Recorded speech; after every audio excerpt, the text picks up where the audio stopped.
దేవుని పరిశుద్ధ నామమునకు స్తోత్రములు.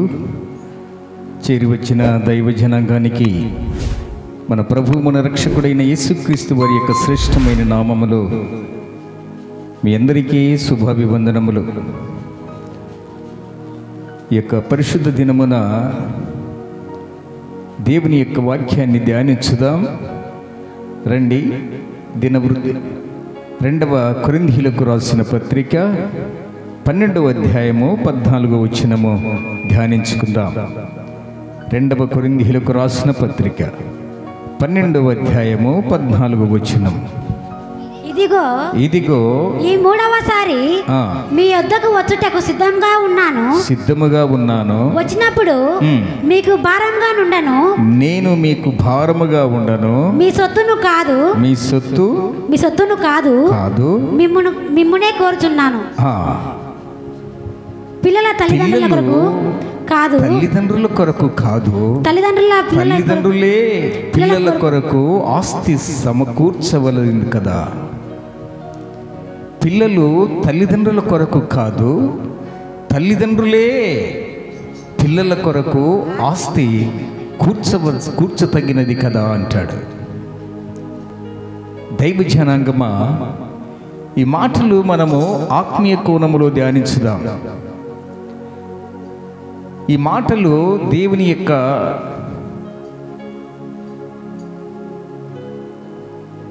విశిష్టతను, ఏ ఆస్తిని మనము పొందుకుంటే మనము గొప్పవారిమైపోతాం, ఏ ఆస్తిని పొందుకుంటే మనము దేవుని యొక్క ప్రత్యక్షతను మనము చూడగలుగుతాం. ఇక్కడ అంటున్నాడు, పిల్లలు తల్లిదండ్రుల కొరకు కాదు, తల్లిదండ్రులే పిల్లల కొరకు ఆస్తి కూర్చదగినది కదా. ఈ వచనం అలాగే ఉంచండి. లూకాసు వార్త 15వ అధ్యాయము 11వ వచనం. లూకాసు వార్త 15వ అధ్యాయము 11వ వచనం. మరియు ఆయన ఇట్లా నేను ఒక మనుషునికి ఇద్దరు కుమారులుండిరి. వారిలో చిన్నవాడు తండ్రి ఆస్తిలో నాకు వచ్చు భాగం ఇమ్మని, తండ్రి నా ఆస్తిలో నాకు వచ్చు భాగమును ఇమ్మని తన తండ్రిని అడుగగా అతడు వారికి తన ఆస్తిని పంచిపెట్టెను. ఆ తండ్రి తన కుమారులకు ఆస్తిని పంచిపెట్టెను. కొన్ని దినములైన తర్వాత ఆ చిన్నవాడు సమస్తమును కూర్చుకొని దూరదేశమునకు ప్రయాణమైపోయి తన ఆస్తిని దుర్వ్యాపారమునకు పాడు చేసెను అని రాయబడింది. ఇక్కడ అంటున్నాడు, తల్లిదండ్రులు పిల్లల కొరకు ఆస్తి సమకూర్చాలి కదా. ఇక్కడ ఒక తండ్రి పిల్లల కొరకు ఆస్తి సమకూర్చాడు. ఈ పిల్లలు తన ఆస్తి కొరకు ఆ చిన్న కుమారుడు తండ్రి దగ్గరికి వచ్చి అంటూ ఉన్నాడు, తండ్రి నా ఆస్తిలో నాకు భాగం ఇమ్మని. ఆస్తి సంపాదించాడు తండ్రి. తండ్రి కర్తవ్యం ఏమిటి అంటే, తనకెంతమంది కుమారులు ఉన్నారో వారికి సమానముగా పంచడమే ఆస్తి. కానీ భౌతికమైన ఆస్తిని తన తండ్రి తన కుమారునికి ఇచ్చేశాడు. ఈ ఆస్తిని ఏం చేశాడట ఈ చిన్న కుమారుడు? దుర్వ్యాపారమునకు పాడు చేసుకున్నాడు. ఇక్కడ అపొస్తలుడైన పౌలు గారు చెప్తున్న మాట ఏమిటి అంటే, ఏమంటున్నాడండి? పిల్లలు తల్లిదండ్రుల కొరకు, తల్లిదండ్రులే పిల్లల కొరకు ఆస్తి సమకూర్చాలి అంటున్నాడు. ఏ ఆస్తి? భౌతికమైన ఆస్తినిస్తే వాడు ఏం చేశాడు? దుర్వ్యాపారమునకు పాడు చేసుకున్నాడు. ఏ ఆస్తినిస్తే నీ పిల్లలు బాగుపడతారో, ఏ ఆస్తినిస్తే నీ పిల్లలు నీకు లోబడతారో, ఏ ఆస్తినిస్తే దైవికమైన స్వభావం కలిగి మన బిడ్డలు పెరుగుతారో. ఈరోజు పిల్లలకి ఏది కావాలంటే తీసిస్తున్నాం. ఇక్కడ తండ్రి సంపాదించిన ఆస్తిని తన కుమారునికి ఇచ్చాడు. వాడు ఏం చేశాడు? పాడు చేసుకున్నాడు. ఈ రోజు నువ్వు సంపాదించిన ఆస్తులు నీ బిడ్డలకి ఇచ్చినా కానీ వాడు ఈ లోకములో పాడైపోతాడు, ఇతరులను పాడు చేస్తాడు వాడు.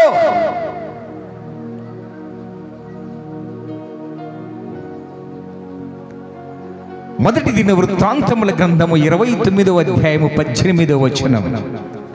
దావీదు మహారాజు అంటాడు, ఒక చక్కని మాట రాయబడింది చూడండి. మొదటి దినవృత్తాంతముల గ్రంథము 29వ అధ్యాయము 18వ వచనం.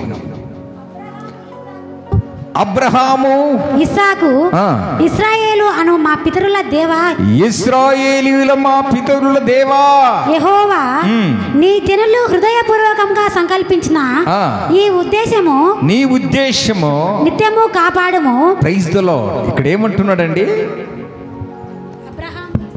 అబ్రహాము, ఇస్సాకు, యాకోబుల మా పితరుల దేవా అంటున్నాడు. ఇంతకీ దావీదు గారి తండ్రి పేరేంటి? యెషయా. కానీ వారిని ఎందుకు ఇప్పుడు జ్ఞాపకం చేసుకుంటున్నాడు అంటే వారి వంశావళిది. అబ్రహాము, ఇస్సాకు, యాకోబు వారు పితరులు.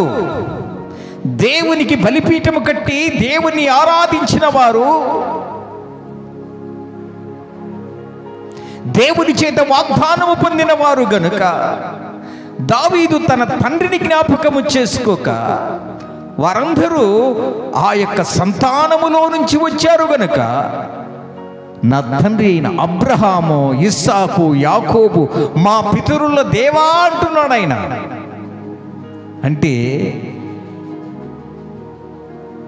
దావీదు గారికి ఇచ్చిన ఆస్తి ఏంటంటే వారిచ్చింది భక్తి జీవితం. ఆస్తి కాదు వారికి ఇచ్చింది, భక్తి జీవితాన్ని ఇచ్చాడు. అబ్రహాము తన కుమారునికి భక్తి జీవితాన్ని ఇస్తే, ఇస్సాకు తన తండ్రి అయిన అబ్రహాము తన కుమారునికి భక్తి జీవితాన్ని ఇస్తే, ఇస్సాకు కుమారుడైన యాకోబుకు తన భక్తి జీవితాన్ని ఆస్తిగా ఇచ్చాడు. భౌతికమైన ఆస్తినిస్తే మన బిడ్డలు పాడు చేసుకుంటారు.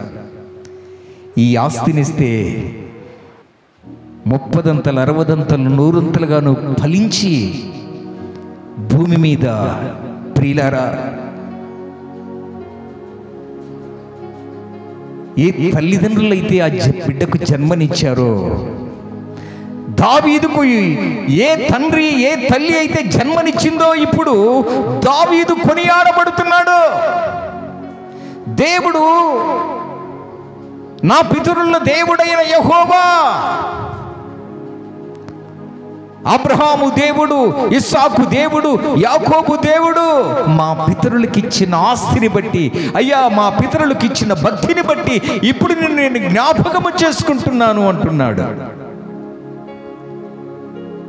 ఈ మాటలో అర్థం ఏమిటి అంటే, తల్లిదండ్రులుగా బిడ్డలకు ఆస్తులు సమకూర్చుచున్నాము కానీ భక్తి అనే ఆస్తిని ఇవ్వలేకపోతున్నాం.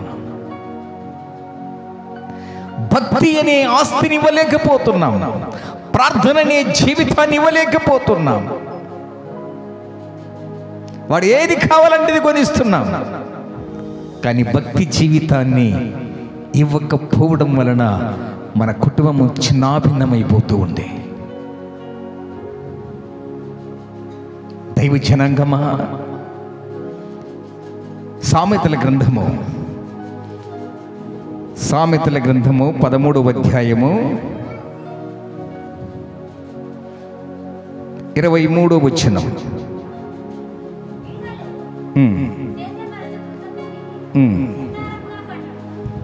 అన్యాయము వలన నశించువారు కలరు. చూడమ్మ, సామెతల గ్రంథము 22వ అధ్యాయం 6వ వచనం.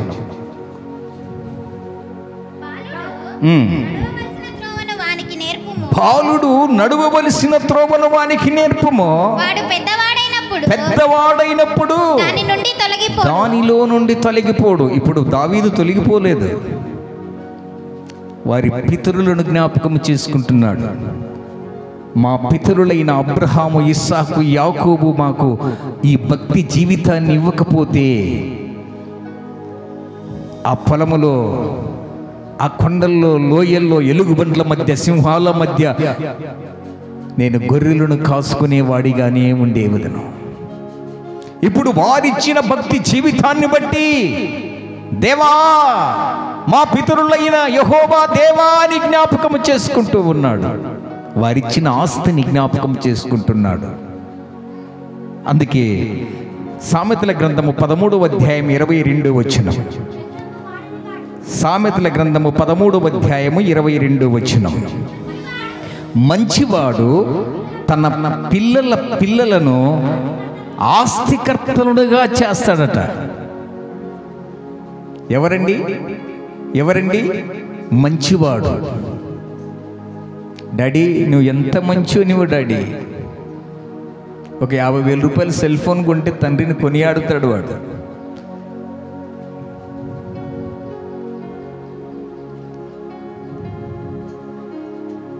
మంచివాడు. తల్లిదండ్రులుగా మనము మంచివారిగా బ్రతకాలి. ఏరు మంచిదైతే కొమ్మలు పచ్చగా ఉంటాయి, ఏరు చెడిపోతే కొమ్మలు ఎండిపోతాయి. ఏ తల్లిదండ్రులు చేస్తూ పిల్లలు చూస్తారో అది ఏ పిల్లలు కూడా చూసి నేర్చుకుంటారు. దావీదు గారు అబ్రహాము గారు చేసిన పరిచర్యను, ఇస్సాకు గారు చేసిన పరిచర్యను, యాకోబు గారు చేసిన పరిచర్యను బహుశా చూసిండడేమో. వారు పితరులు చెప్తే నేర్చుకున్నాడు, చూశాడు, చదివాడు, విన్నాడు. ఆ భక్తి జీవితాన్ని ప్రసాదించమని ప్రార్థించాడు. ప్రియ దైవజనాంగమా, ప్రతి వారి లోకం విడిచి వెళ్ళవలసిందే. విడిచి వెళ్ళిన తర్వాత నీకు కలిగిన బిడ్డల పరిస్థితి ఏంటి? ఎవరి కోసం సంపాదిస్తున్నావు ఈ ఆస్తి? వాడు వివాహం చేసుకుంటాడు. వివాహం చేసుకోకముందు వానికి జన్మనిచ్చావు. వాడు బాలుడిగా ఉన్నప్పుడు, వాడు దిగంబరిగా ఉన్నప్పుడు చూడలేకపోయావు. అందరూ కార్పొరేట్ స్కూల్లో చదువుతూ ఉంటే నా బిడ్డలు కూడా కార్పొరేట్ స్కూల్లో చదవాలని అప్పులు తెచ్చి వాడికి ఫీజు కట్టావు. 20-25 సంవత్సరములు వచ్చేసరికి వివాహం చేసుకుంటాడు. తల్లి తండ్రి పడిన కష్టాన్ని వాడు మర్చిపోతాడు. అందుకే బైబిల్ చెప్తూ ఉంది, తన తల్లిని తన తండ్రిని విడిచి తన భార్యను హత్తుకొనును. తన తల్లి తన తండ్రి వివాహానికి ముందు తల్లిదండ్రుల యొక్క బాధ్యత. ఇప్పుడు ఏక శరీరమై ఎవరయ్యారు? భార్యాభర్తలు. ఇప్పుడు ఎవరి మాట వింటాడు వాడు? భార్య మాట భర్త అయినాలా, భర్త మాట భార్య అయినాలా? ఎందుకంటే వారు ఏక శరీరము గనుక. తల్లిదండ్రులు సంపాదించిన ఆస్తి వాడు బాల్యం మొదలుకొని యవ్వన కాలము వరకు తల్లిదండ్రులుగా ఆ పిల్లలకు చేయవలసిన బాధ్యతను చేస్తారు, నెరవేరుస్తారు. వాడికి చదువు నేర్పాలి, సంస్కారము నేర్పాలి, బాధ్యతను నేర్పాలి. ఇంకను వివాహమైపోయిన తర్వాత కూడా తల్లిదండ్రుల మీద భారమై ఆధారపడితే, తల్లిదండ్రుల పడిన కష్టాన్ని నీవు మర్చిపోయి నీకిచ్చిన ఆస్తిని పాడు చేసుకుంటే ఇక నేనెవ్వరూ బాగు చేయలేరు. ఈ చిన్న కుమారుడు ఆస్తిని పాడు చేసుకున్నాడు, భౌతికమైన ఆస్తిని పాడు చేసుకున్నాడు. అదే ఆస్తి భక్తిగా ఇచ్చింటే ఆ తండ్రి ప్రియులారా తనతో కూడా ఉండేవాడు. ఈరోజు బిడ్డలకి ఏది కావాలని తీసిస్తూ ఉన్నాను. పద్ధతి లేకుండా ప్రియులారా పిల్లలు భ్రష్టత్వములో పడిపోతూ ఉన్నారు. అపాయకరమైన దినాల్లో ఉన్నాము. సోషల్ మీడియా చాలా ఫాస్ట్గా పరిగెడుతూ ఉంది.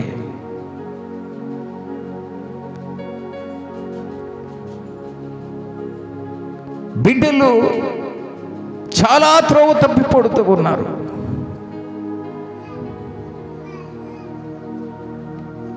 ఏమిస్తే మన పిల్లలు బాగుపడతారు? ఏమిస్తే మన పిల్లలు మంచివాడు తన పిల్లలను ఆస్తికర్తలుగా, పిల్లలకు ఆస్తికర్తలుగా ఉంటాడట. ఆ తండ్రి తన కుమారునికి ఆస్తిని పంచించాడు. వాడు దుర్వ్యాపారమునకు పాడు చేసుకున్నాడు. పరలోకపు తండ్రి నిన్ను ఆస్తిగా ఈ లోకములోనికి దేవుడిచ్చాడు. ఆయన చేతిలో నిన్ను సృజించుకొని, ఆయన స్వరూపముతో నిన్ను సృజించుకొని ఒక ఆస్తిగా భూలోకములో ఒక జన్మ కారకుడిగా, నీకు ఒక జన్మ ఉందంటే ఆ జన్మ ఎందుకు ఇచ్చాడు దేవుడు అనుకోవాలి. తినుము త్రాగుము సుఖించుమని, ఓ ప్రాణమా తినుము త్రాగుమని సుఖించుమని తన ప్రాణానికి చెప్పుకొనొచ్చు. ఇష్టం వచ్చినట్లు ప్రవర్తించకూడదు, నా ఇష్టం నాది అని. నీ దేహము దేవునిది, నీది కాదు. దేవుని వలన అనుగ్రహింపబడినది ఈ శరీరము. ఇది నీది కాదు. నీ ఇష్టం వచ్చినట్లు వాడదగకు, నీ ఇష్టం వచ్చినట్లు వాడకూడదు ఇది. ఓ యవనుడా, నీ యవనేచ్ఛల నుండి పారిపో. ప్రార్థన చేయవారితో పవిత్రమైన మనస్సు కలిగి విశ్వాసముతో దేవుని యొక్క సన్నిధానములో సాగిపో.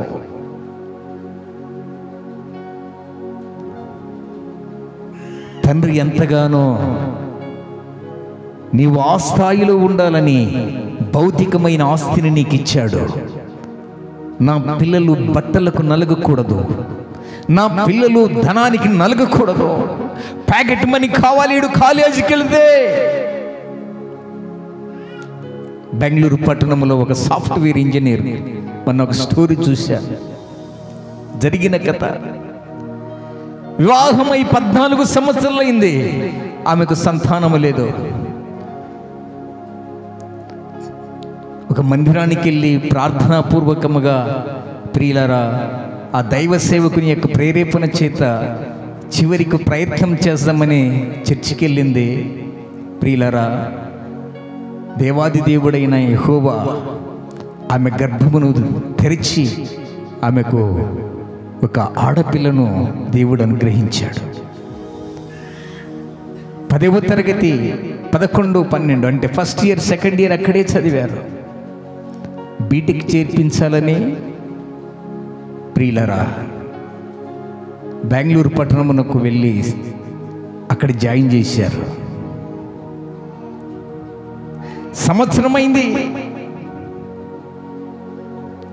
ఇంటి దగ్గర ఉన్నప్పుడు అమ్మ లేకుంటే నాన్న డాడీ అమ్మ ఎక్కడికి వెళ్ళింది, నాన్న కనిపించకపోతే మమ్మీ డాడీ ఎక్కడికి వెళ్ళింది అడిగాడు. చేర్పించిన తర్వాత నెలకొకసారి ఫోన్ చేయడం మొదలుపెట్టిందట తల్లిదండ్రులకి. ఏంటి నా కూతురు ఒక్కరోజు కూడా మా ముఖము చూడలేక ఉండలేదే, కనీసం ఫోన్ అన్న చేయాలి కదా అని వీరికి డౌట్ వచ్చేసింది. ఒక సంవత్సరం అయిన తర్వాత చెప్పకుండానే వెళ్ళింది తల్లి బెంగళూరు పట్టణానికి.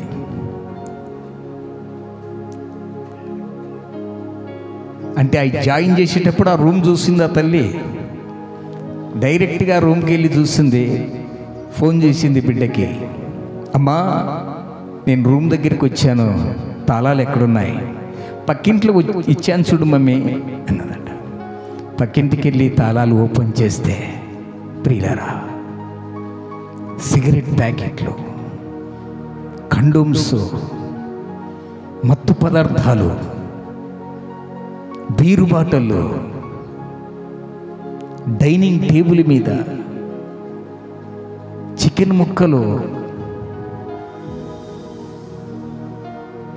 చూసి గుండె పగిలిపోయింది తల్లికి. నేను అల్లారు ముద్దుగా పెంచాను.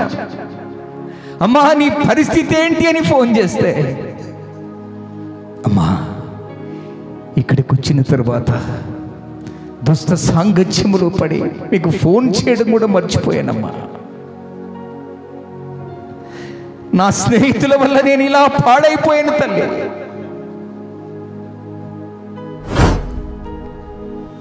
ఆ మాట వింటూనే ప్రియులారా, ఇంటికెళ్ళింది మనస్తాపన కలిగి ఒక 4-5 దినాలు భరించింది. ప్రియులారా, అర్ధరాత్రిలో హార్ట్ అటాక్ వచ్చి చనిపోయింది తల్లి. లేక పుట్టిన ఆ బిడ్డను ఇంత గారాభంగా పెంచితే ఏమి తక్కువ చేయలేదు ఆ బిడ్డకి. కానీ ఇప్పుడు ఆ బిడ్డను చూసి తల్లి హార్ట్ అటాక్ అయి చనిపోయింది. యవన బిడ్డలు, మీకు ఉన్న ఉడుకు రక్తము ద్వారా తల్లిదండ్రి పడిన కష్టాన్ని నీవు మర్చిపోతున్నావు. తల్లిదండ్రులు నీవు బాగుండాలని, నా కుమారుడు ఒక స్థాయిలో ఉండాలని, ఒక స్థాయిలో వాడు మంచి చదువు చదివి వాడు ప్రయోజకుడు కావాలనుకుంటే బీటెక్, ఎంటెక్, ఎంఎస్సి, బిఏ, బిఈడీలు అన్నీ చదివించాలని ఆశపడతారు. కాయ కష్టం చేసి మనకు చూసిన ఒక సోషల్ మీడియాలో తండ్రి రిక్షా కార్మికుడట, రిక్షా తొక్కించి ఆ కుమారుడిని ఐపీఎస్ చేశాడట. ఆ కుమారుడు ఆ రిక్షా దగ్గర తండ్రిని నిల్చోబెట్టి కాళ్ళకు పాదాభివందనాలు చేస్తున్నాడు ఆ కుమారుడు. బిడ్డలు, నీకిచ్చిన నా బిడ్డలు ఒక స్థాయిలో ఉండాలని ప్రేమగా నీకు ఆస్తినిస్తే నీవు దుర్వ్యాపారమునకు పాడు చేసుకుంటున్నావేమో. ప్రియ తల్లిదండ్రులు, ఈరోజు దేవుని యొక్క వాక్యాన్ని మనము పఠనము చేసినట్లయితే ఆస్తి కంటే ముఖ్యము భక్తి. భక్తి జీవితాన్ని ఇస్తే నీ పిల్లలు ఎప్పుడు కూడా చనిపోరు, నీ పిల్లలు ఎప్పుడు కూడా చెడిపోరు, నీ పిల్లలు దురలవాట్లకు బానిసలు కారు.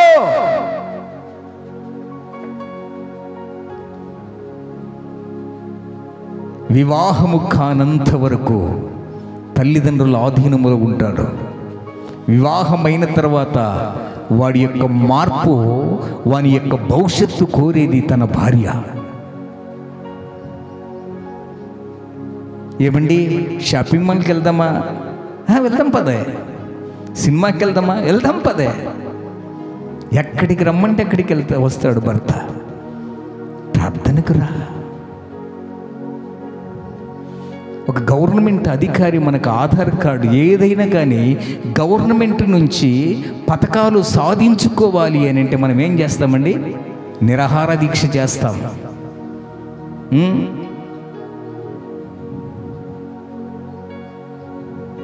నిరాహార దీక్ష చేస్తాం. మాకు జీతాలు పెంచండి. మన పారిశుద్ధ కార్మికులు 1 రోజు 2 రోజులు స్ట్రైక్ చేశారు. నందమూరి నగర్, వైఎస్ నగర్ ప్రాంతంలో నీళ్ళే లేవు. గవర్నమెంట్ దిగొచ్చిందా లేదా? నీ భర్త మార్పు కోరి నువ్వు 1 రోజు భోజనం చేయగాకు. నువ్వు వస్తేనే నేను ప్రార్థనకి వెళ్తా.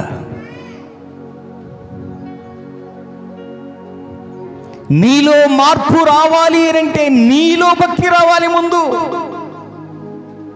అందుకే అంటాడు, నీ సత్ప్రవర్తన వలన నీ భర్తను రాబొట్టుచును అంటాడు బైబిల్లో. పేతురు రాసిన పత్రిక 3వ అధ్యాయము 7వ వచనంలో అంటాడు, మీ సత్ప్రవర్తన వలన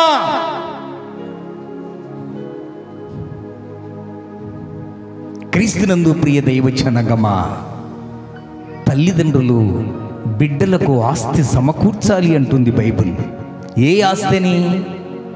భౌతికమైన ఆస్తిని ఇస్తే ఒక తండ్రి ఆ చిన్న కుమారుడు ఆస్తిని పాడు చేసుకున్నాడు. వాడు ఇప్పుడు ఏ ఆస్తిని ఇవ్వాలి మనము? భక్తి గల ఆస్తి. నీకున్న భక్తి నీ కుమారునికి వస్తే, నీ కుమారునికి వచ్చిన భక్తి ఎవరికి వస్తుందట? వారి పిల్లలకు వస్తుంది. అందుకే తిమోతిని గురించి అపుస్తుడైన పౌలు గారు ఒక చక్కని మాట అంటాడు. 2వ తిమోతిలకు రాసిన పత్రిక 1వ అధ్యాయం 5వ వచనం, ఓ తిమోతి, ఈ విశ్వాసము, ఇంత పరిచర్య నాకు నమ్మకమైన పనివాడిగానే ఉంటున్నావయ్యా. ఇది ఎలా వచ్చింది నీకు? ఈ విశ్వాసము, ఈ పరిచర్య జీవితము, ఈ ప్రేమ, ఈ ఆప్యాయత, దైవ సేవకుని ఇలాగూ ప్రేమించడం ఎవరి వలన నేర్చుకున్నావయ్యా అంటే, ప్రియులారా, ఆ పత్రిక చెప్తుంది, మొదటిగా ఈ విశ్వాసము నా అవ్వలో ఉంది. నా అవ్వలో ఉన్న విశ్వాసము నా అమ్మలోనికి వచ్చింది. నా అమ్మలోని విశ్వాసము నాలోనికి వచ్చింది. చప్పట్లు కొట్టి దేవుని మహిమపరుస్తాం. విశ్వాసం అమ్మలోనికి వస్తే అమ్మలా తయారు కావాలి బిడ్డలు. అందుకే అంటాడు ప్రియులారా, తల్లి ఒడి, చదువుల బడి, దేవుని గుడి. మొదటిదేంటి? తల్లి ఒడి. ఈ మాటలు గుర్తుపెట్టుకోండి. తల్లి ఒడి. 2వది చదువుల బడి. మూడవది దేవుని గుడి. వాడు ఎక్కడ పాఠాలు నేర్చుకోవాలి? తల్లి ఒడిలో నేర్చుకోవాలి. అందుకే మనము చదువుకున్నాం కదా, బాలుడు నడవవలసిన త్రోవను వానికి నేర్పుము, పెద్దవాడైనప్పుడు వాడిని తొలగిపోడు అంటాడు. తల్లిదండ్రులు ఆస్తినిస్తే వాడు పాడు చేసుకుంటున్నాడు.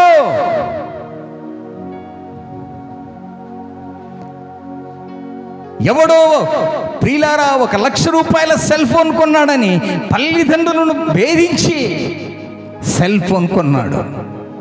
ఇప్పుడు వాడు చేసే పని కూడా సక్రంగా చేయట్లా. రే బాబు లేచి పని చేయరంటే చేయడు.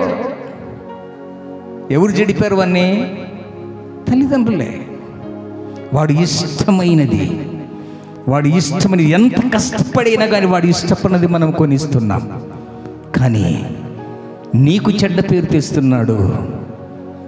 వాడు ఇష్టపూర్వకముగా కొన్న సెల్ ఫోను వానిని నాశనము చేస్తూ ఉన్నాయి. ప్రియులారా, సోషల్ మీడియాలో చూస్తే ఒక్కొక్కడు యవ్వన బిడ్డ 20 లక్షలు తల్లిదండ్రులకు చెప్పుకోలేక 10 లక్షలు అప్పులు చేసి ఉరేసుకొని రైలు కింద పడి చనిపోతూ ఉన్నారు. నీ కుమారుడు బాగుపడాలి, 10 మందిలో ఫలానవని కుమారుడు ఇలాగుండాలి అని చెప్పి నీవు ఎంతో ప్రేమగా వాడికి ఆ వస్తువు తీసిస్తే, ఆ వస్తువు తీసిచ్చిన తండ్రిని చెడిపేశాడు. ఆ వస్తువు చెడిపేసింది వాని ప్రాణాన్ని కబలించుతూ ఉన్నాయి. మంచిని వాడొచ్చు, చెడుని వాడొచ్చు. మంచి అనేది చాలా కాలం పడుతుంది, చెడు అనేది ప్రియులారా చెడు వెంటనే ప్రాప్తిస్తుందండి. అన్నం లేక, ఆహారం లేక, బాబు ఒక 5 రూపాయలు ఇవ్వు టీ తాగాలి అంటే ఎవడు కూడా ఇవ్వడండి. ఆకలి అవుతుంది, అయ్యా 10 రూపాయలు ఇవ్వండి అనేది దేహి మాత అని అన్నా కానీ ఎవడు కూడా ఇవ్వడండి. నేను హాస్టల్లో చదువుకుంటున్నప్పుడు మా నాన్నగారు మనీ ఆర్డర్ రావడం కష్టం. ఒక 2-3 రోజులు మా అమ్మ హాస్టల్కి వచ్చి పుస్తకాలు కొనిస్తానది లేట్ అయిపోయింది. టీచర్ గారు కొడుతున్నారు. అప్పుడు ఏం చేసాం ప్రియులారా, ప్రక్కన నా ఫ్రెండ్ వాళ్ళ ఫాదర్ వచ్చేసి 10 రూపాయలు ఇచ్చి, అప్పుడేంటి ₹1 ₹10 ఇస్తే పుస్తకాలు వచ్చాయి.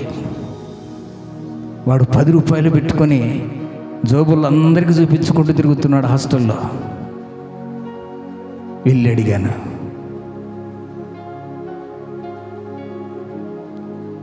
బ్రదర్ ₹1 పుస్తకాలు కొని హోంవర్క్ రాసి సారుకు చూపించకపోతే నన్ను స్కూల్లో కొడతాడు సారు అంటే వాడంటాడు, లేదురా నేను దేనికి వాడాలి, ఇది మా నాన్న నా ఖర్చుల కోసం ఇచ్చాడు. అయింది. ఉదయాన్నే రిక్షాలో అనౌన్స్మెంట్ చేసుకుంటూ వచ్చాడు, గిద్దలూరులో వేటగాడని సినిమా పడ్డదేనని. వీడు నా దగ్గరికి వచ్చేయమంటున్నాడంటే, రే ఈ రాత్రికి ఫస్ట్ షోకి వెళ్దాం అంటే, డబ్బులు లేవు కదరా నా దగ్గర అంటే, మా నాన్న ఇచ్చిన 10 రూపాయలు అలాగే ఉన్నాయి, ఛార్జ్ ₹1.5, ఇద్దరికి సినిమా టికెట్ ₹2, అవి ఇవి తినాలంటే ₹1, ఇక అయిపోతే ₹5 అయిపోతాయిరా, తదిమ ₹2 ₹3తో మరలా మనం ఇక్కడ చేరొచ్చు. ప్రియులరా, వాడు ₹1 బుక్స్ కొనడానికి ఇవ్వలేదు, కానీ సినిమా గిద్దలూరు సినిమా అంటే గిద్దలూరు బస్సుకు టికెట్ పెట్టుకొని సినిమా చూపించుకొని వచ్చాడు నన్ను. ఈరోజు అంతండి, వాడు ఆకలితో అలమటిస్తున్నాడంటే ₹1 సహాయం చేసేవాడు కాదు.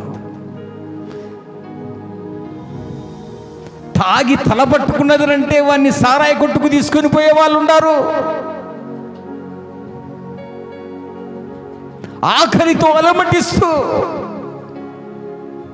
పందులు తినే పొట్టు దగ్గర కూర్చొని, తండ్రి పరలోకమునకు నీకు నేను విరోధముగా పాపము చేసినానయ్యా, నీవిచ్చిన ఆస్తిని నేను పాడు చేశానయ్యా. ఇప్పుడు ఏ ఆస్తి కొరకు వాడు ఆశిస్తున్నాడు? నా తండ్రి దగ్గర భక్తి జీవితం, భక్తి అనే ఆస్తి ఉంది. నా తండ్రి దగ్గర భౌతికమైన ఆస్తులు లేకపోయినా కానీ ఎంతో మంది ఒక సంఘము, ఆ సంఘములో విశ్వాసులు దేవుని పరిచర్య చేస్తున్న నా తండ్రి ఇంటిలో ఎంతో మంది కూలివాండ్రకు ఆహారము దొరుకుతూ ఉంది. తండ్రి అని మొరపెట్టాడు. ఏ ఆస్తి కొరకు మొరపెట్టాడు చిన్న కుమారుడు? భక్తి గల ఆస్తి. భౌతికమైన ఆస్తిని పోగొట్టుకున్నాడు. ఇప్పుడు ఈ ఆస్తి నన్ను పాడు చేసింది, ఈ ఆస్తి నన్ను పందుల దగ్గరికి నడిపించింది, ఈ ఆస్తి పందులు తినే స్థలములోనికి నడిపించి పందులు తినే పొట్టును ఆశించిన భ్రష్టుడనయ్యా నేను. నా తండ్రి, నీవిచ్చిన ఆస్తిని నేను పాడు చేసుకున్నాను, భౌతికమైన ఆస్తి. ఇప్పుడు పరలోకమునకు విరోధముగా నేను పాపము చేశాను. నీ దగ్గర ఉన్న ఆస్తి నాకు కావాలి, నీ దగ్గర ఉన్న భక్తి జీవితము నాకు కావాలి అని తండ్రికి మొరపెడుతూ ఉన్నాడు. యవనుడా, నీ యవ్వన బలమును స్త్రీలకిస్తున్నావేమో. రాజైన లెమూయేలు తన తల్లి చెప్పే బోధ దేవోక్తులు వింటూ ఉన్నాడు. సామెతల గ్రంథము 31వ అధ్యాయము 1వ వచనములో మనము గమనించినట్లయితే, రాజైన లెమూయేలు అతని తల్లి అతనికి ఉపదేశించిన దేవోక్తులు, నా కుమారుడా, నేను ఏమందును, నేను కన్న కుమారుడా, నేను కన్న కుమారుడా, నేను ఏమందును, నా ఎన్నో మృక్కులు మృక్కి కన్న కుమారుడా, నేనేమందును, నీ బలమును స్త్రీలకి ఇయ్యకము. తన బలాన్ని స్త్రీలకిచ్చాడు సంసోను. ఏమైపోయాడు? ఆత్మహత్య చేసుకున్నాడు. సంసోను ఆత్మహత్య చేసుకున్నాడు, తన బలాన్ని స్త్రీలకు ఇచ్చి. ఇక్కడ అంటున్నాడు, రాజులను నశింపచేయి స్త్రీలతో సహవాసము చేయకము, ద్రాక్షారసము త్రాగుట రాజులకు తగదు, లెమూయేలు అది రాజులకు తగదు, మద్యపానాసక్తి అధికారులకు తగదు, త్రాగిన ఎడల వారు కట్టడలు మరుదురు, దీనులందరికీ న్యాయము చేయుదురు. ప్రియులారా, తన తల్లి ఉపదేశం చెబుతూ ఉంది రాజైన లెమూయేలుకు. మన బిడ్డలకు ఎటువంటి దేవోక్తులు చెబుతూ ఉన్నాం.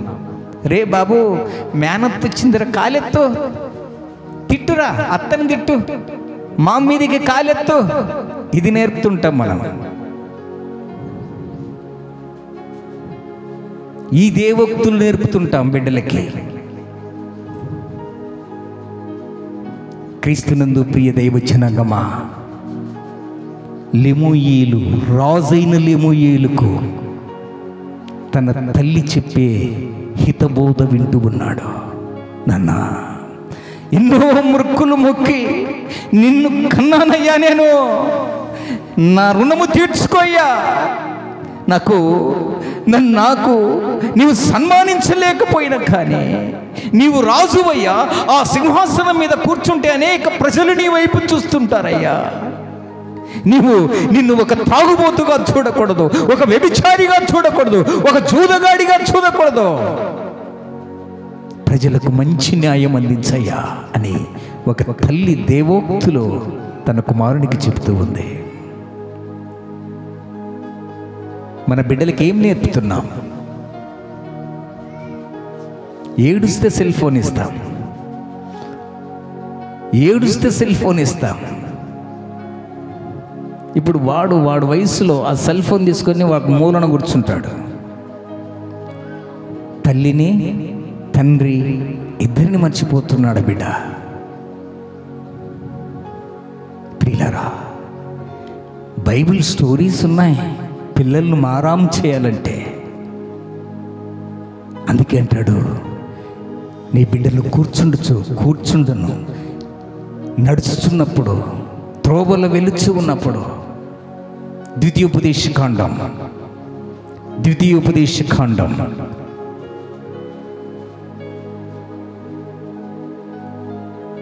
4వ అధ్యాయం 11వ వచనం.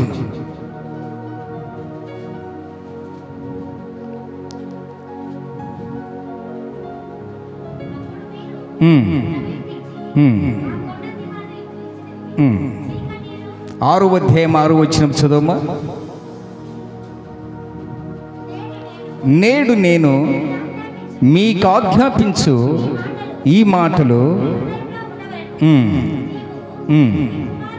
నీ కుమారులకు, ప్రైజ్ ది లార్డ్. ద్వితీయోపదేశకాండం 11వ అధ్యాయం 19వ వచనం.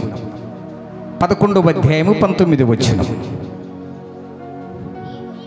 నీవు నీ ఇంట కూర్చుండునప్పుడు, త్రోవను నడుచున్నప్పుడు, పండుకొనున్నప్పుడు, లేచినప్పుడు వాటిని గూర్చి మాట్లాడుము, వాటిని మీ పిల్లలకు నేర్పాలి. Praise the lord.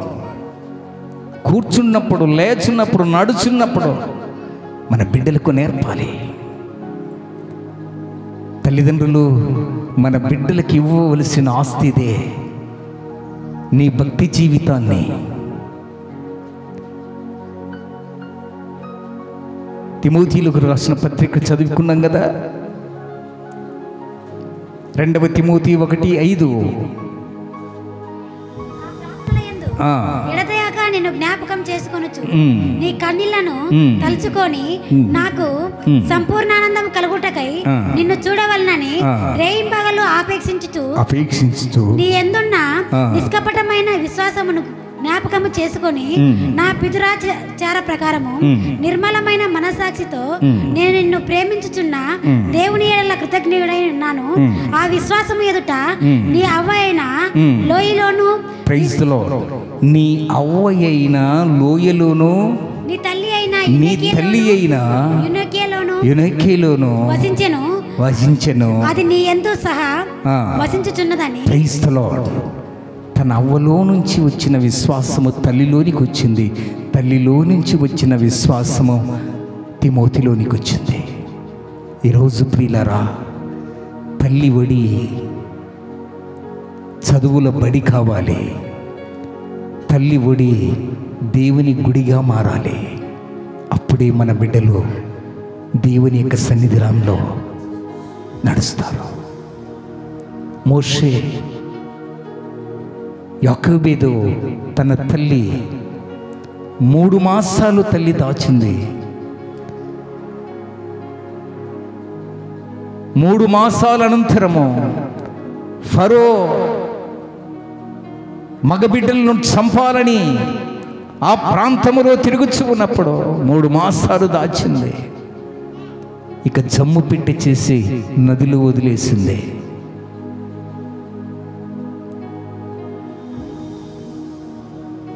ఆ మోషే అక్క అయిన మిర్యాము ఆ జమ్ము పెట్టెలో వేయబడిన కుమారుడు ఎక్కడికి వెళ్తాడో పరిశోధిస్తూ ఉండి దూర ప్రాంతం నుంచి చూస్తూ ఉంది. అంతలో ఫరో కుమార్తె స్నానం చేయడానికి వచ్చింది. ఆ నదిలోనికి వచ్చేసరికి ఆ యొక్క జమ్ము పెట్టి తెరిచి చూస్తే సుందరుడై ఉండుట చూశాడు. బాలుణ్ణి, సుందరుడై ఉన్నాడు. ఆ బాలుని ఎత్తుకుని వెంటనే పరిగెత్తుకుంటూ, ఓ మహారాణి, ఈ బిడ్డను నీవు జమ్ము పెట్టెలో నుంచి తీసుకున్నావు. ఈ బిడ్డను పాలిచ్చి పెంచే తల్లి కావాలి కదా, ఆ తల్లిని నేను పిలుచుకొని వస్తాను అని మోషే యొక్క తల్లిని, ఆ బిడ్డను అక్కడికి తీసుకొని వచ్చింది. ప్రియులారా,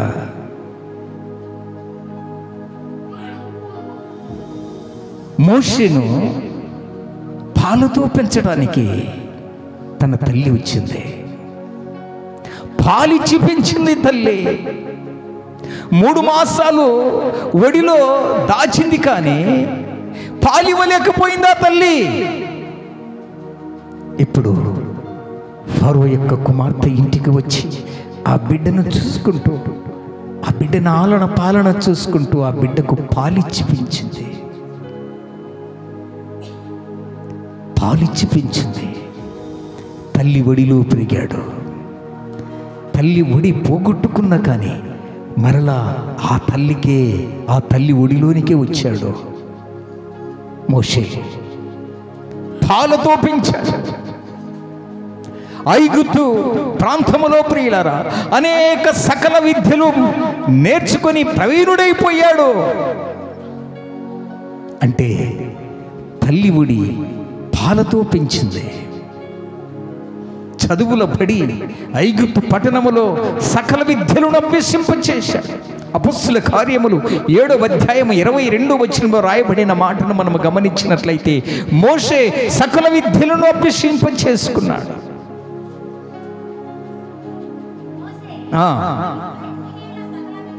సకల విద్యలను అభ్యసింపచి మాటల యందును కార్యముల యందును ప్రవీణుడై ఉండెను. Praise the lord. అంటే ఏంటి? ఈ చిన్న పిల్లవాడు తల్లి ఒడిలో పెరిగాడు, పాలతో పెంచింది. రెండవది, పెంచిన తర్వాత ఇప్పుడు 6 సంవత్సరాలు అయితే ఏం చేస్తాం, 3 సంవత్సరములకి మనము నర్సరీలో వేస్తున్నాం బిడ్డల్ని. ఇప్పుడు వెంటనే ఐగుప్తులో స్కూల్లో జాయిన్ చేసింది. ప్రవీణుడైపోయాడు, విద్యను అభ్యసింపచేసింది. తల్లి ఒడి, చదువుల బడి. ఇప్పుడు ఏమైపోయాడు మోషే? ప్రియులరా, దేవుని యొక్క ప్రత్యక్షతను చూసి ఆయనకు ఒక ప్రత్యక్ష గుడారమును కట్టాలని ఆయన చేత ప్రత్యక్ష గుడారము నమూనాలను సేకరించి దేవుని కొరకు ప్రత్యక్ష గుడారము కట్టే యోధుడైపోయాడు ఆయన. అర్థమైందా? మోషే గారి తల్లి ఒడి పాలతో పెంచింది. చదువుల బడి, మాస్టర్ గారు విద్య బాగా నేర్పించాడు ఆయనకు. బడికి వెళ్ళాడా లేదా? బడికి వెళ్ళాడు. చివరికి బడికి వెళ్తున్నా కానీ ఆదివారం వస్తే దేవుని గుడికి తప్పక అటెండ్ అయిపోయేవాడు. మన బిడ్డలకి అది నేర్పట్లే. నువ్వెంతైనా చదువురా, వాడంటాడు, నాన్న నువ్వు చెప్పింది నేను ఏనైనా చేస్తాను, చర్చికి మాత్రం రాను, చర్చికి మాత్రము రాను. ఎంటెక్ చదవమను చదువుతా, బీటెక్ చదవమను చదువుతా. కానంటే వాని ఆధీనములు ఉన్నాడు వాడు, అపవాది ఆధీనములు ఉన్నాడు వాడు. మోషే గారిని చూసి మనము నేర్చుకోవాలి. తల్లి ఒడిలో ఉన్నాడు, చదువుల బడిలో ఉన్నాడు, దేవుని గుడిలో ప్రత్యక్ష గుడారములో పరిచారకుడిగా బ్రతుకుతూ ఉన్నాడు. ఒక తల్లి కోరింది, హన్న అనే ఒక తల్లి, హన్నమ్మ తల్లి దేవుణ్ణి ఏమడుగుతుందో చూసావా? మొదటి సమూయేలు గ్రంథము 1వ అధ్యాయము 11వ వచనములో ఆ తల్లి కోరిక చూడండి. ఏ కోరిక కోరుతున్నదో తెలుసా? దేవుడైన యెహోవా, నాలో ఉన్న అవమానము, నా కుటుంబానికి ఉన్న అవమానము నేను భరించలేక ఉన్నానయ్యా. ఈ అవమానము తీర్చి నాకు ఒక మగ పిల్లవాన్ని బహుకరిస్తే, నాకు ఒక మగ పిల్లవాన్ని దయచేస్తే నీ మందిరములో పరిచారకుడిగా నేను ఇస్తానయ్యా అన్నది. పరిచారకుడిగా నేను ఇస్తానన్నది. ప్రియులారా, పరిచారకుడిగా ఇచ్చింది ఆ తల్లి కోరిక. నా కుమారుడు నాకు ఒక కుమారుణ్ణిస్తే దేవుని పరిచర్యకే అప్పగిస్తానంటుంది. ఒక తల్లి వచ్చి అంటుంది, మత్తయి సువార్త 20వ అధ్యాయం 20వ వచనం, జెబెదయి కుమారుల తల్లి యేసు ప్రభుల దగ్గరికి వచ్చి ఆ తల్లి అంటుంది, అప్పుడు జెబెదయి కుమారుల యొక్క తల్లి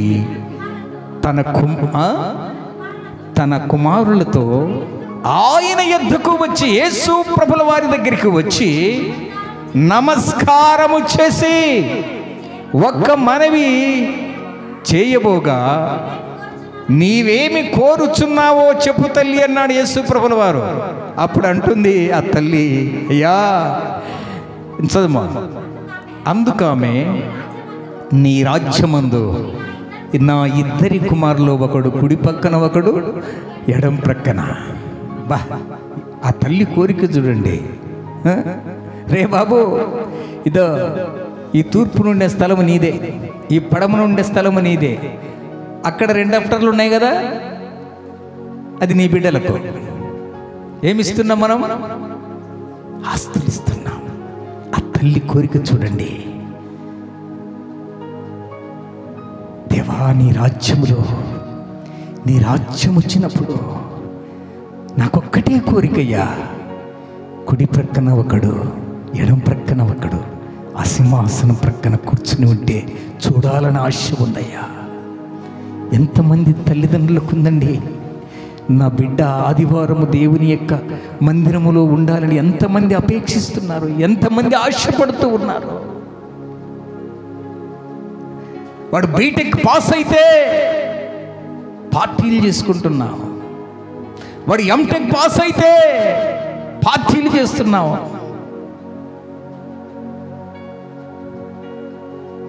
దేవుని సన్నిధికి వాడిని రాబట్టడము మర్చిపోయావు. కారణం ఏంటంటే భౌతికమైన ఆస్తినిస్తున్నావు, వాని ముఖములో సంతోషం చూడాలని ఆశపడుతున్నావు. కానీ ఎప్పుడైనా నీవు ఈ ఆస్తినిచ్చావా? భక్తి జీవితాన్ని ఇవ్వు. హన్నమ్మ తల్లి భక్తి జీవితాన్ని తన కొడుకు ప్రసాదించింది. సమూయేలు దేవుని మందిరములో పరిచారకుడిగా, ప్రియులారా, దీర్ఘదర్శిగా, ప్రవక్తగా అంచెలంచెలు ఎదిగిపోయాడు. సమూయేలు సమూయేలు అంటే నేనున్నాను దేవా అంటాడు. మన పిల్లలు రే బాబు అని పిలిస్తే ఎక్కడున్నావురంటే, నువ్వు తిని పడుకో, నేను వస్తాను కదా. సమూయేలును ఎప్పుడు పిలిచినా కానీ, దైవజనుడు ఏలీ ఎప్పుడు పిలిచినా కానీ, సమూయేలు దీపం ఆరిపోతుందేమో చూడు, దేవుని మందిరములో ఉన్నప్పుడు, దైవజనుడా నేను దీపం దగ్గరనే ఉన్నానయ్యా, నేనున్నానయ్యా. నమ్మకమైన పరిచారకుడిగా బ్రతికి ప్రవక్తగా వెలుగొందినవాడు. కారణం ఏంటంటే తన తల్లి కార్చిన కన్నీరు ఆ బిడ్డను ప్రవక్తగా చేసింది. జబెదయి కుమారుల తల్లి, అయ్యా నా కుమారునికి ఒక ఆశయం ఉందయ్యా, ఒక కలెక్టర్ కావాలి, ఒక ఐపీఎస్, ఒక ఐఏఎస్ కావాలి, ఒక లాయర్ కావాలి అని ఆమె కోరలే. ఇవన్నీ భౌతికమైన కోరికలు.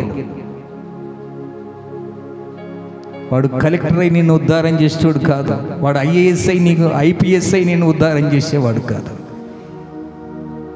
దైవికమైన ఆస్తినికి ఇస్తే ఒక ఐఏఎస్ ఆఫీసర్ అంటే హైదరాబాద్లో వచ్చి దేవుని మందిరానికి వచ్చాడట. దైవ సేవకుని అడిగాడట, ఈ మందిరంలో ఏదైనా పరిచర్య ఉంటే నాకు ఇవ్వండి అయ్యా అన్నాడు. ఐఏఎస్ గారికి చైరేసి కూర్చుండయ్యా మీరు ఐఏఎస్ కలెక్టర్ గారు అంటే అంటాడు, నేను పరిచర్య చేసేదానికి వచ్చా, నేను కూర్చోడానికి కాదు. బయట నేను ఐఏఎస్ని, కానీ ఇక్కడ మాత్రం నేను తగ్గించుకొని. సరే, ఆ దైవ సేవకుడు చెప్పలేకపోతున్నాడు ఏ పరిచర్య చేయాలనో అని. అప్పుడు తనకు తానే ఆ పరిచర్యను ఎన్నుకున్నాడట. ఆదివారం కదా, విశ్వాసులంతా భోంచేస్తారు కదా, ఆ భోంచేసిన తర్వాత ఎంగిలి ఇస్తరాకులు ఎత్తే బాధ్యత నాకు ఇవ్వండి అయ్యా అంటున్నాడట. చప్పట్లు కొట్టండి. 5వ తరగతి చదివిన జ్ఞానం ఉండదు మనకు, ఎంత మిడిసి పడతాం తెలుసా.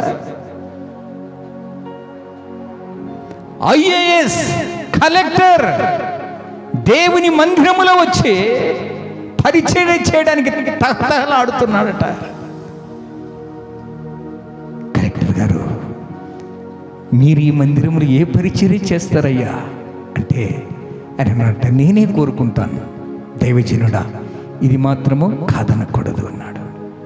ఏంటయ్యా నీ కోరికంటే, మీరు తింటున్న ఇస్తరాకులన్నీ అలాగే ఉంచండి, నేనే ఎత్తేస్తాను, ఎవరు ముట్టకూడదు. నా దేవునికి నేను తగ్గించుకొని బ్రతకాలి. కలెక్టర్ అయినా తగ్గించుకున్నాడు. ఒక తల్లి యేసు ప్రభుల దగ్గరికి వచ్చింది, కలెక్టర్ కావాలని, లాయర్ కావాలని కోరట్లేమే. నా 2 కుమారులు, ఒకరు కుడి ప్రక్కన ఒకరు ఎడమ ప్రక్కన ఒకరు. ఆశపడాలి. ఎంతమంది తల్లిదండ్రులు కన్నీరు కుమిలిపోతున్నారో తెలుసా లోపల, బిడ్డలకు చెప్పలేక. వాడు ఏమైపోతాడేమో. తల్లిదండ్రులు బిడ్డలను మోటివేట్ చేసే మూమెంట్లోనే వాడే తల్లిదండ్రులను పడేస్తాడు. నువ్వేమైనా చెప్పు, చర్చికి మాత్రం రాను, నీ ఇంటి ముందు పేడకాలు తీయమంటే తీస్తాను, కానీ చర్చికి మాత్రం రాను. అంత బలంగా వాడుకుంటాడు అపవాది వాడిని. వానికి ఏమైపోయింది జ్ఞానం. నా తండ్రి నా తల్లి దేవుని యొక్క సన్నిధిలో పరిచారకులుగా బ్రతుకుతున్నాడు, వాళ్ళ గర్భవాసాన పుట్టిన నేను రోడ్ల వెంట తిరిగితే ఏమనుకుంటారు. క్రీస్తునందు ప్రియ దైవ జనాంగమా, యోకేబెదు తల్లి ఒడిలో పాఠాలు నేర్పింది, పాలిచ్చి పెంచింది. ఏ పాలు? 1 పేతురు రాసిన పత్రిక 2వ అధ్యాయము 1వ వచనం. 2వ పేతురు రాసిన పత్రిక 2వ అధ్యాయము 1వ వచనం. మరియు 1 పేతురు రాసిన పత్రిక 2వ అధ్యాయము 1వ వచనం. ప్రభువు దయాళుడని రుచి చూచి ఉన్న ఎడల సమస్తమైన దుష్టత్వమును మాని, కపటమును, వేషధారణ, అసూయను, మాటలను మాని, క్రొత్తగా జన్మించిన శిశువులే నిర్మలమైన వాక్యము అనుపాల వలన, ప్రైజ్ ది లార్డ్, యోకేబెదు ఈమె నిర్మలమైన వాక్యమని పాలతో పెంచింది తల్లి ఒడిలో. వాక్యం. ప్రియులారా, అబ్రహాము దాసి అయిన హాగరు, శారమ్మ హాగరు గొడవపడి హాగరు వెళ్ళిపోయింది. అబ్రహాం ఏం చేశాడో తెలుసా? ఆకలైతే ఆహారము కావాలని, దాహం వేస్తే దాహము కావాలని నీళ్ళ తిత్తి ఆహారమును సమకూర్చి వారి ఇరువురిని, ఇష్మాయేలును హాగరును తోడుకొని అరణ్యానికి వెళ్తాడు. ఆహారం. రెండవది నీళ్ళ తిత్తి. నీళ్ళ తిత్తి ఆహారం. ఆహారం అంటే ఏంటి? దేవుని యొక్క వాక్యం. ఇష్మాయేలు, నా నుంచి నీవు దూరం అయిపోతున్నావు. నీవెక్కడికి వెళ్ళినా కానీ నేనిచ్చే ఈ ఆహారాన్ని మర్చిపోకు. మనుష్యుడు రొట్టె వలన కాదు కానీ దేవుని నోట నుంచి వచ్చు ప్రతి మాట వలన జీవించును. నేను పరలోకములో నుంచి దిగివచ్చిన ఆహారం అంటాడు యేసయ్య. ఈ ఆహారాన్ని ఇష్మాయేలుకు ఆహారముగా ఇచ్చాడు. రెండవది ఏమిచ్చాడు? చదవండి ఆ మాట ప్రియులారా, చదవండి. 5 నిమిషాల్లో ముగించుకుందాం. ఆదికాండము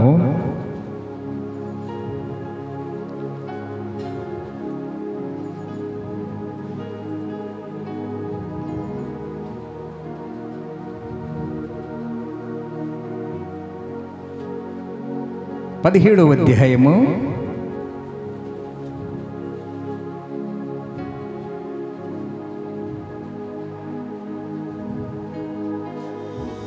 21వ అధ్యాయం 14వ వచనం చదవమ్మా.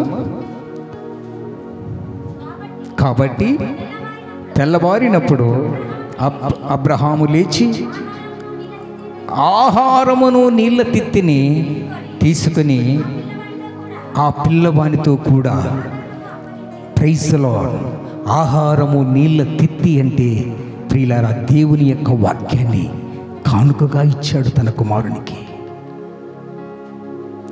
నీళ్ళ తిత్తి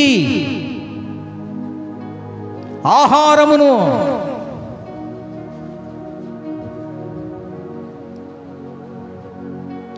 మొదటి సమూయేలు గ్రంథము 2వ అధ్యాయము 18వ వచనములో మందిరములో పరిచర్య చేస్తున్న సమూయేలుకు తన తల్లి ఇచ్చిన కానుక ఏంటో తెలుసా?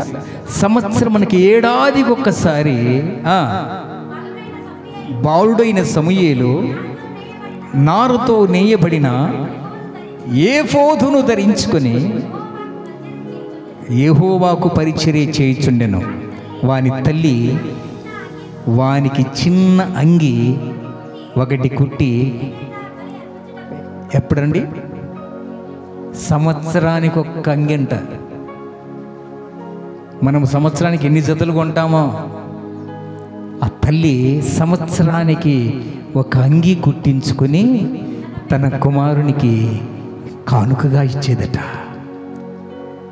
ఆ కుమారుడికి తెలుసు తన తల్లి తన తండ్రి పడిన కష్టం. కోరికలు కోరడు వాడు. ఎందుకు? చిన్నతనములో తల్లిదండ్రుల యొక్క శ్రమను చూసినాడు ఆయన. సమూయేలు గారు ఏడాదికి ఒక అంగి. అది ఏ అంగిట? నారబట్ట. ఈ నార ఎలాంటిదో తెలుసా? కర్ర కొన్ని దినాలు నీళ్ళలో నానబెడితే ఆ నానబెట్టిన కర్ర బాగా ఊరుతూ ఉంది. ఆ కర్ర ఊరిన తర్వాత నానబెట్టిన కర్రకు నార తీస్తారు. నార తీసి దాన్ని కొంచెతో చేసి ప్రియులరా దాన్ని అంగిగా వస్త్రముగా కుట్టుకొని తన కుమారునికి కానుకగా ఇచ్చేదట ఏడాదికి ఒకసారి. నారబట్ట. ఈ నారబట్ట ఏంటో తెలుసా?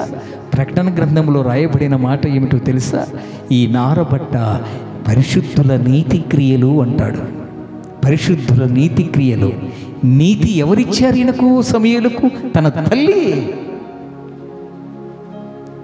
కర్ర నానబెట్టి ఆ ఊరిన కర్రకు నార తీసి ఆ నారతో అంగిని తయారు చేసి తన కుమారునికి ఇచ్చింది. ఎప్పుడు?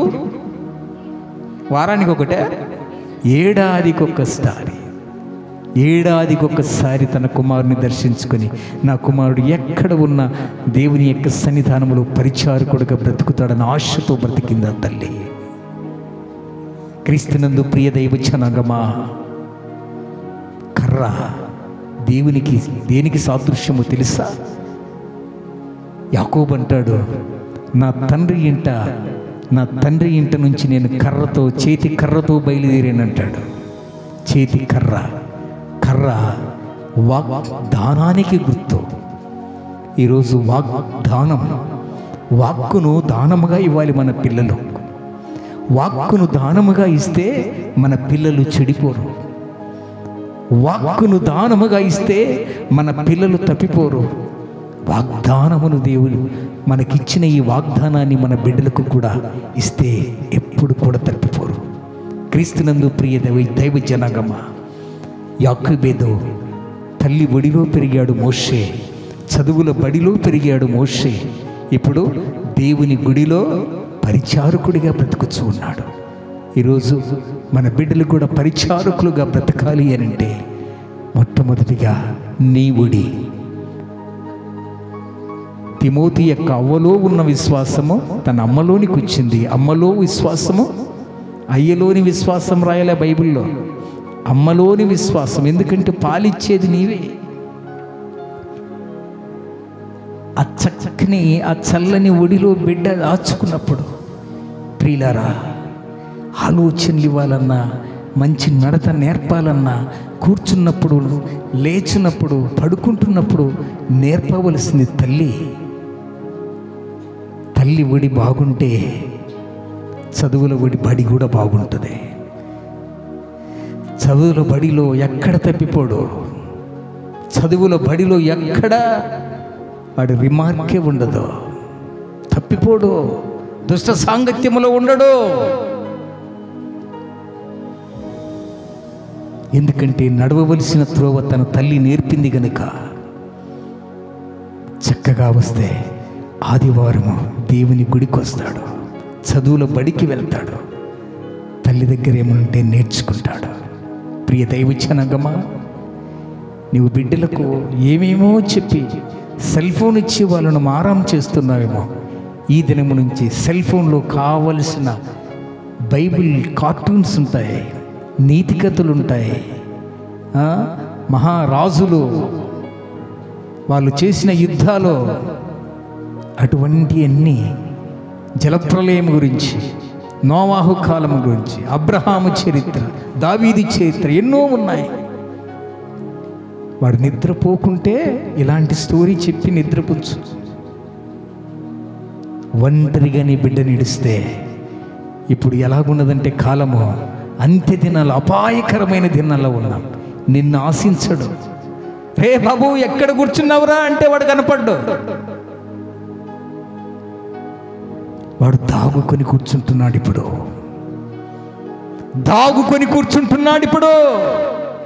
ఆదామా నీవెక్కడంటే చెట్టు చాటున దాగినట్టు ఇప్పుడు నీ బిడ్డలు 1 సంవత్సరం కదా 6 నెలల్లోనే వాడు పరిపక్వత నొందొచ్చు ఉన్నాడు. కారణం ఏంటి అంటే తల్లిదండ్రులు ఏమి చేస్తారో పిల్లలు కూడా అదే చేస్తూ ఉన్నారు.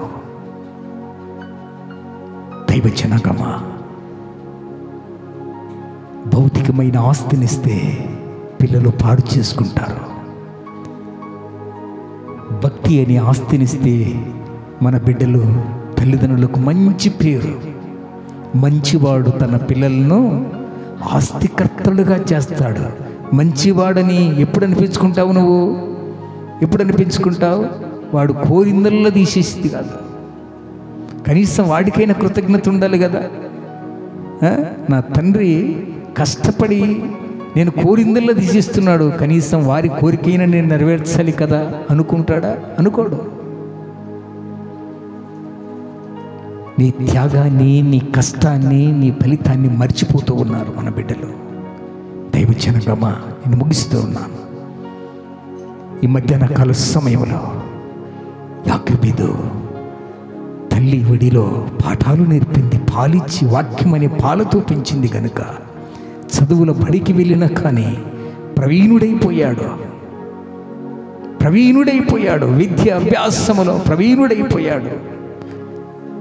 దేవుని గుడిలో ప్రత్యక్ష గుడారము యొక్క నమూనాలు, ఎలా ప్రత్యక్ష గుడారము కట్టాలో దేవుడు మోషేతో మాట్లాడాడు.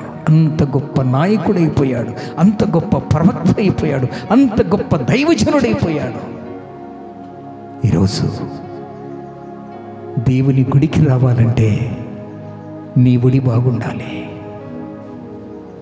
నీ ఒడి బాగా లేకపోతే చదువుల బడి లేదు, దేవుని గుడి లేదు. బాగుపరిచేది నీవుడే. జ్ఞానవంతురాలు తన ఇల్లు కట్టుకున్నాను. 3 రాళ్ళుగా మన ఇల్లు కూలగొట్టుకుంటున్నాం. ఈ మధ్యాహ్న కాల సమయంలో ప్రభు యొక్క సన్నిధానములో అడుగుదాం. అందరూ మోకరిల్లుదాం. దేవా, నీ సన్నిధిలోనైనా అన్నమ్మ తల్లి మొరపెట్టినట్టుగా మాకిచ్చిన బిడ్డలు వాడు పాలు విడిచిన తరువాత షిలోము మందిరములో పరిచారకుడిగా బ్రతుకుచూ ఉన్నాడు. ఏట ఒక అంగీని మాత్రమే కుట్టుకొని వెళ్ళేవారు. కర్రలు నానబెట్టి దానికి తీసిన నారతో నారబట్టలు చేసుకొని తన తల్లి ఏడాదికొకసారి వెళ్ళి తన కుమారుని దర్శించుతూ ఉండేది. తల్లిదండ్రులారా, తల్లిదండ్రులుగా పడుచున్న మన కష్టాన్ని బిడ్డలు చూడట్లేదు. వాడు సంతోషాన్ని, వాడు కోరికలను తీర్చుకుంటున్నాడే కానీ ఈ తల్లిదండ్రులు పడిన కష్టాన్ని గుర్తుపెట్టలేకపోతూ ఉన్నాడు. తల్లిదండ్రుల యొక్క కష్టాన్ని గమనించిన వాడు సమూయేలు భక్తుడు. నా తల్లి ఇచ్చిన అంగీని కానుకగా తీసుకుని ఎంత ఆనందపడేవాడు కదా. యవన బిడ్డ, నీ తల్లిదండ్రులను దూషిస్తున్నావా? అందరూ యవన బిడ్డలు ఆ స్థితిలో ఉన్నారు, కారులో తిరుగుతున్నారు. కోరిందల్ల వల్ల డాడీ తీసిస్తున్నాడు, నువ్వు తీసేయలేకపోయావు. నీ గర్భవాసన మేము ఎలాగూ పుట్టామని నీ తల్లిదండ్రులను దూషిస్తున్నావేమో. వారు విశ్వాసమునందు భాగ్యవంతులు. ఈ లోకములో ఆస్తిపాస్తులు కలిగిన వారందరూ ఏమైపోయాడో, ధనవంతుడు యాతన పడుచున్నాడు. ఉగ్రత దినమున ఆస్తి అక్కరకు రాదు. ఆస్తి ఎక్కువైతే భక్షకులు ఎక్కువైపోతారు.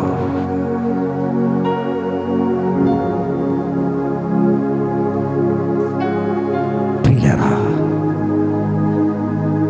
ధనం గర్వాన్ని ఇస్తుంది, గుణం గౌరవాన్ని పెంచుతుంది, దైవం మనోధైర్యాన్ని కలిగిస్తూ దైవ సన్నిధానములో ఊరటనిస్తుంది. ధనము కంటే గుణం మిన్న, ధనము కంటే గుణం. మంచి గుణం కలిగి బ్రతుకో. మంచి గుణం రావాలంటే దేవుని గుడిలో పరిచారకుడిగా బ్రతుకో.